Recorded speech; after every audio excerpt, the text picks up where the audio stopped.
Approximately 20,000 Chinese Americans served in World War II.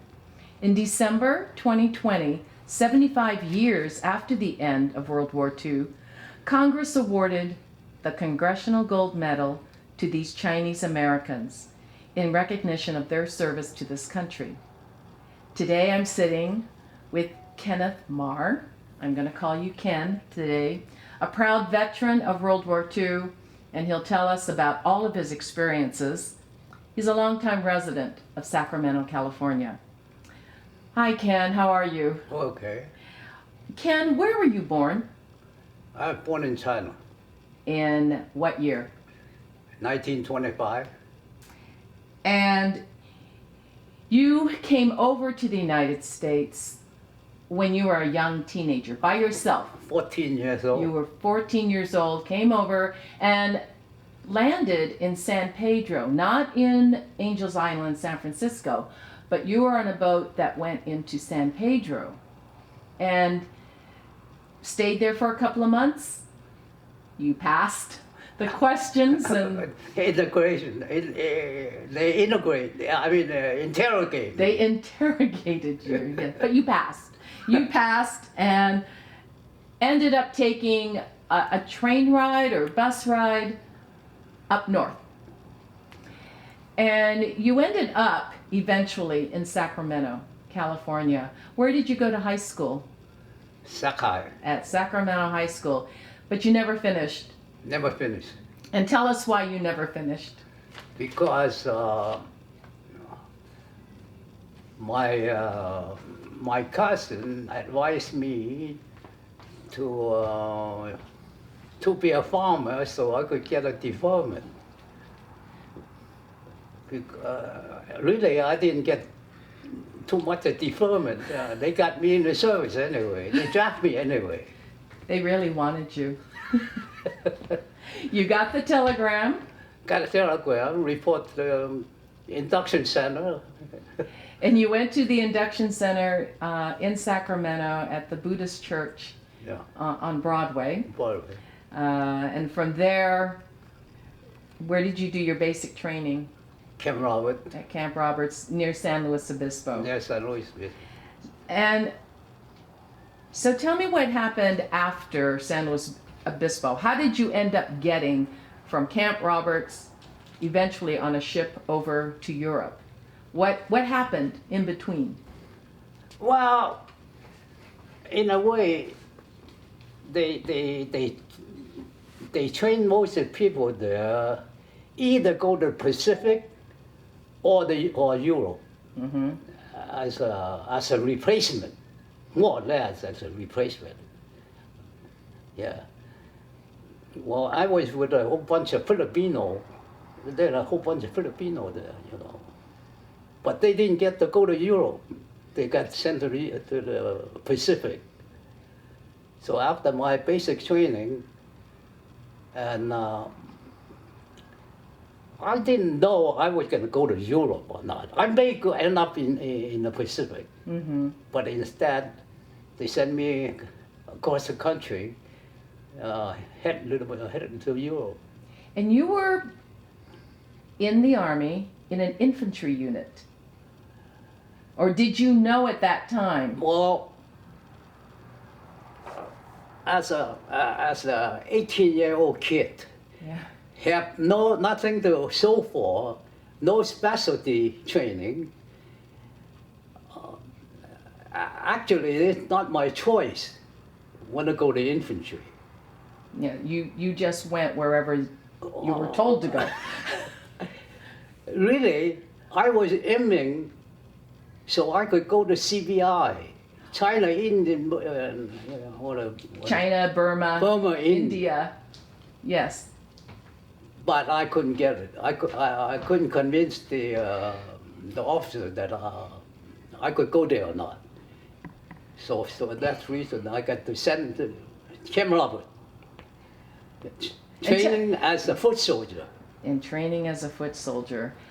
And you told me a funny story earlier, I hope you don't mind repeating it, about your experience of you're on the bus, you're pulling through the gates of Camp Roberts, and you see other soldiers that have been there for a little while, sitting outside their barracks, and what do they say to all of you in the bus? You know how young people are. They try to be smart. They say, "You be sorry." Well, sometimes in life humor can take us a long way. Yeah. And I was telling you, I said, based on some of the experiences that you had in Europe, I bet that comment came back to you and you thought about that a lot. Okay, so now we're going to fast forward a little bit. You told me that they gave you a train ticket. You ended up taking a train all the way from California to Maryland. Yeah, Fort Meade, Maryland. Fort Meade, Maryland. From there, where did you go? From there to Camp Kilmer, Okay. New Jersey. In New Jersey. That's what they call the embarkation point. Okay. Embarkation point. That's what they hold the replacement troop. All the replacement troops. Before they put it in the troop ship in New York, going across the Atlantic. So you went across the Atlantic, and where is your first stop? Scotland. In Scotland. And then from there, you end up in England, In England. southern part of England. And after that, where did you go? After that, they shipped me to Southampton.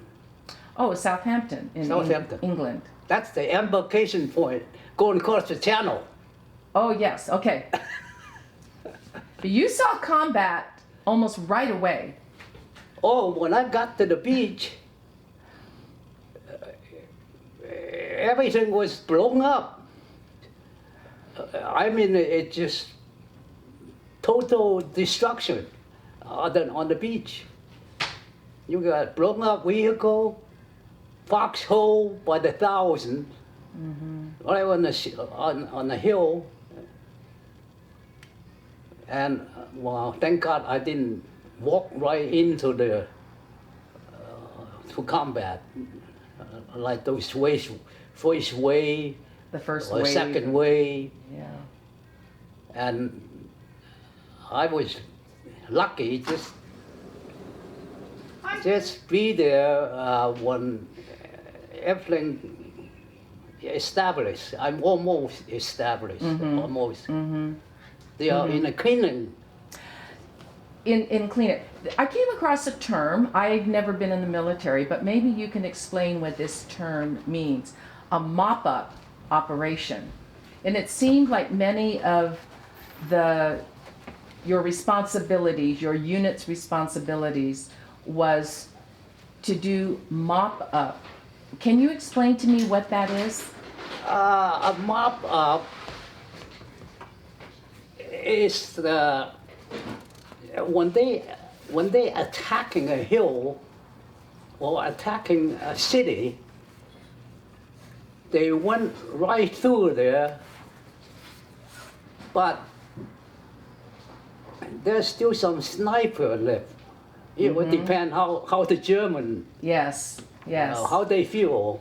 If they want to evacuate, they want to just retreat fully, or they want to leave some so-called sniper behind to hold up the main force coming through.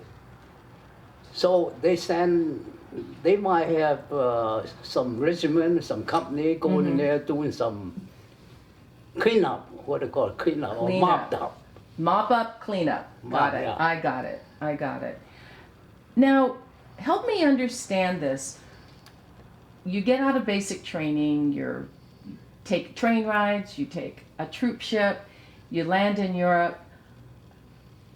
Do they just hand you a gun? What kind of, did you get any you training? already have a gun. Do they give you training on? You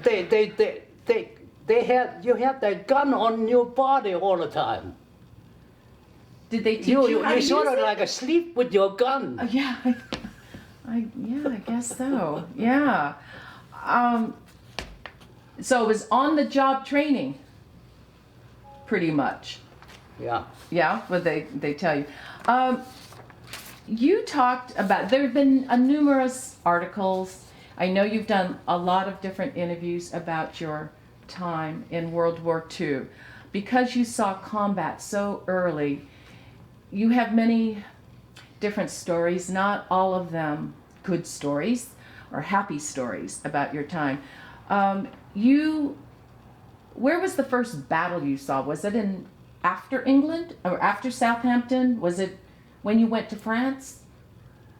My first action was liberating Brest, Liberating Brest, France. France, And that was around in 1944 time frame? 1944. Tell me a little bit about some of your recollection of what happened in Brest. When I first landed in Normandy beach, everything was quiet, real quiet. But you could still hear the artillery in the distance. Mm-hmm. Because the main force, after they established beach, the main force quite a few distance from the beach. That's why they still had you could still hear the artillery Yes. firing. Okay, I think we camped out on the beach overnight. Then they arranged me to ride the train. They put me on the train. Mm-hmm. I mean, really something. They got the train running already, you know. So they put me on a train and heading down there. I didn't know where I was going.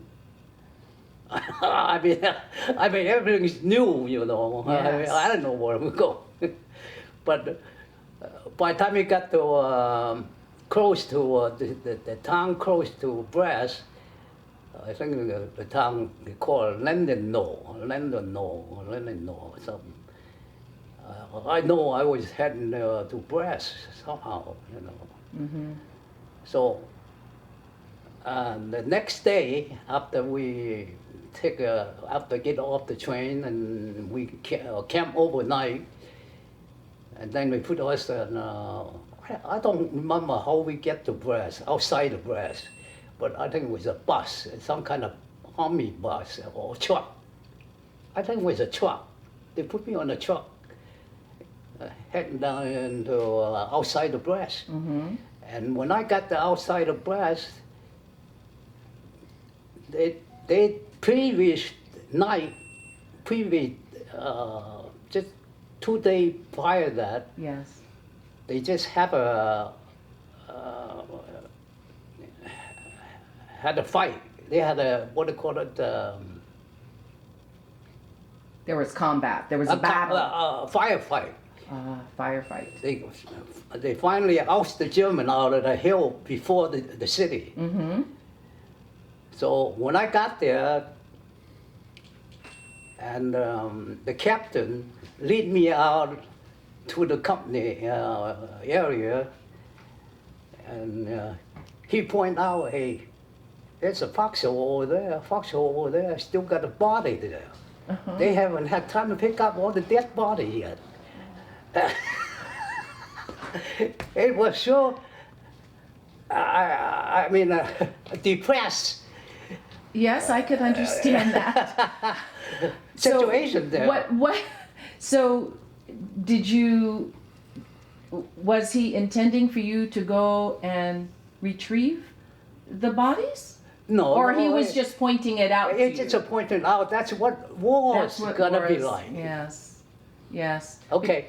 When I got there, it was kind of late in the evening. I guess everybody just start sleeping in the hole already.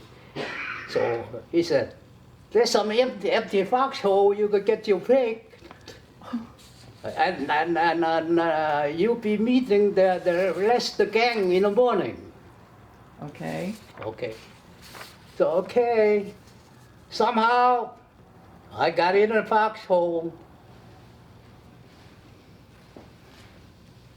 You know, when you're young, you can fall asleep real fast. You know, you just fall asleep like normally when you're done. So in the morning, when morning comes along, and then I meet the rest of the gang on the company. They introduced me, and the captain introduced me. This so and so and so and so, and a lot of them already been a combat, already have experience as a combat veteran already. They were taking part in Hessel fighting before they moved to Brest. And I sent in as a replacement. Yes, to replace them Replace so the they people could, who had already been fighting. Replace the people get wounded and get Yes. killed. Yes, okay. Okay. They need body. That's what it is. They needed a warm body. They So, need more body. a fresh body.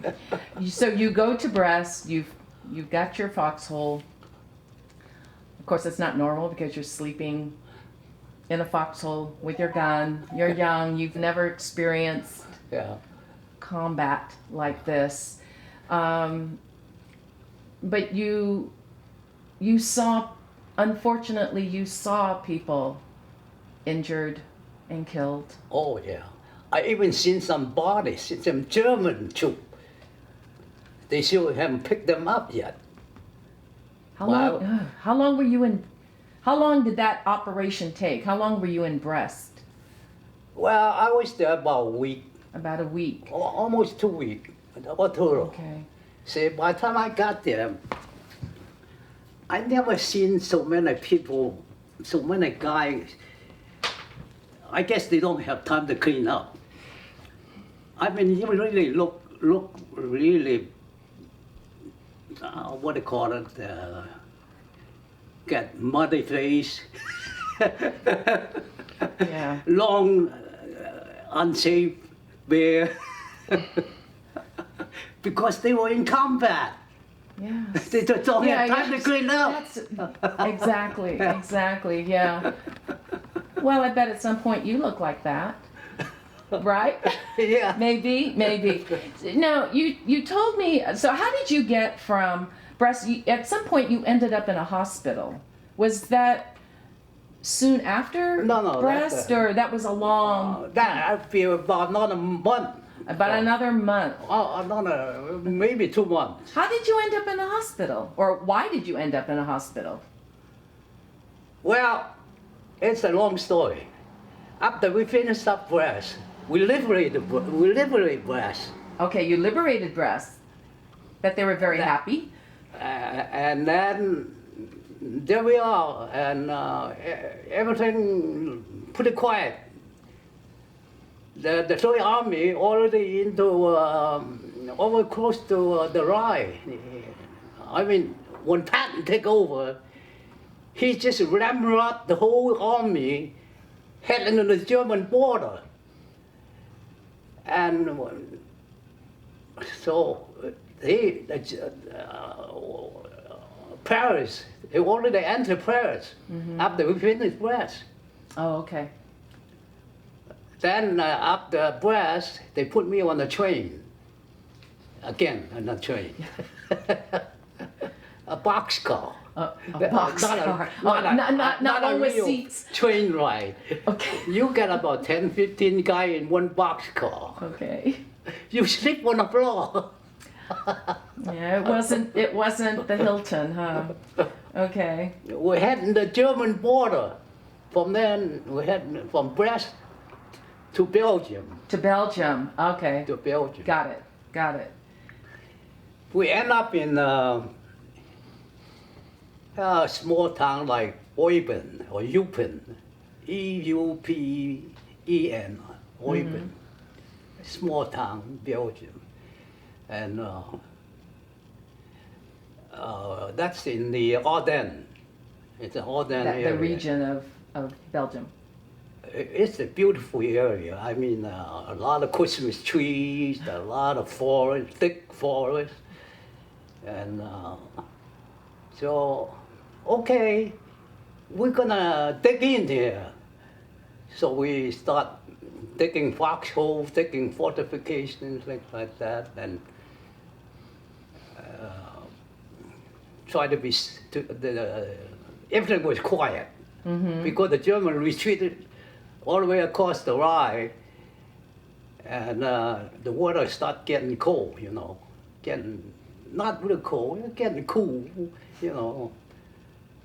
So we kind of relaxed, you know. Hey, this is beautiful. We have 3 meals a day, plenty of sleep. I think the Germans gonna quit.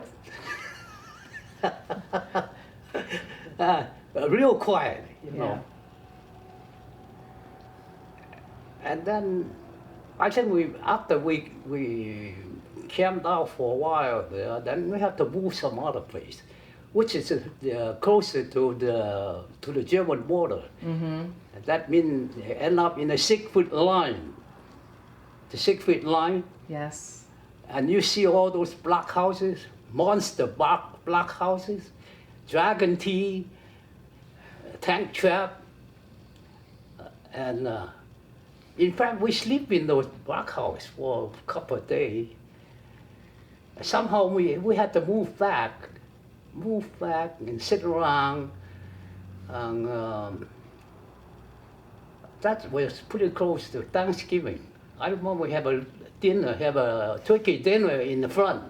Oh, that must have been special. Yeah, I mean, the whole front was so quiet. They were able to treat us real To a real Thanksgiving. Thanksgiving dinner up there in the front. That must have been very special. Yeah, and then somehow I caught a cold. Running temperature. And the nurse checked me over, not a nurse, a medic. See, they have a medic. Each company, they assign a guy, they call it a medic, in case you get shut up, and right away they give you first aid.